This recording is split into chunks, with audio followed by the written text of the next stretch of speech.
Today, standing tall in Charlestown, Massachusetts, on Bunker Hill is a monument remembering the day when the American colonists shocked themselves, Britain, and the world. On June 16, 1775, the British made their first attack on the colonies. The British thought that they would roll over the colonies because they were one of the biggest powerhouses in the world, and they saw the colonies as a weak group of misfits posing as an army. The colonists were fortified on Breed's Hill, ready to defend when the first British attack took place. The British attempted to outflank the inexperienced fortified colonists. The British were shocked that the first attack would not be enough. The colonies would not withdraw until after 3 more British attacks. Even though they withdrew, the British were stunned at how much of a fight the colonists put up. Although the colonists withdrew, they had created an impression on Britain. From that one battle, the British had 1,054 casualties, yet the colonies had a mere 411. To some, the monument is a tribute to those 411 injured or killed on that fateful day in 1775.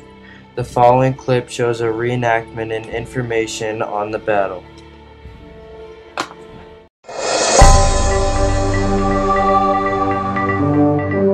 On June 16, 1775, 1,200 American militia marched from Cambridge to come to Charlestown to build a fortification on Bunker's Hill. Their orders were to build a formidable place to drive the British out of Boston. The British immediately decided that they needed to be moved off that hill. 2,000 British soldiers came over from Boston, marched up the slope of this hill. As they were marching up, the American commander, Colonel Prescott, told his men, "Don't fire. Don't fire until you see the whites of their eyes." As they drew near, Colonel Prescott commanded, "Volley, fire!" The British soldiers went down in windrows, back, reeling down the hill. They came up a second time. Again, Prescott told his men, "Hold your fire, hold your fire." They came close, the Americans fired again, and for a second time, the British retreated down the hill. They came up a third time. By this time, the Americans had run short of ammunition. The British came over the redoubt and drove the Americans off the hill. Nearly 450 Americans fell that day. More than twice that number of British soldiers died. The British crowed about their victory at Bunker's Hill, causing an American general, Nathanael Greene.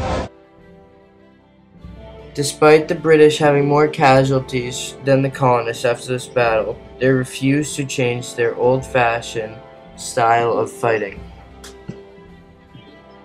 Despite their withdrawal, the battle had a profound positive impact on the colonists. The colonists' military was made up of a group of men, untrained and available to fight on a minute's notice. The colonists did not necessarily need to outright win the battle to gain their independence. They just had to avoid losing. A stalemate on their own soil would be enough for them to gain their own independence and in the end win the war. The Bunker Hill Monument to some people is misleading when they learn about the battle. The battle was actually fought on Breed's Hill. Breed's Hill stands a few miles away from Bunker Hill, where the battle actually took place. They chose to put the monument on Bunker Hill because it is where colonist John Stark looked down at the battle and realized that the colonists were spread too thin and the British were going to run over them. Him ordering the reinforcements held off the British for a few more days and extended the battle. This is a map that the British had when they were planning their battle on Boston. You can see that Breed's Hill and Bunker Hill are mixed up because the whole entire time the British believed to be attacking Bunker Hill, but really they were attacking Breed's Hill. The Bunker Hill Monument may be one of the most historically significant symbols from the Revolutionary War.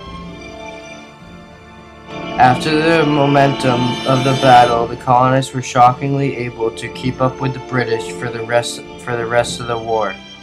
However, we remember that it all started here at Bunker Hill.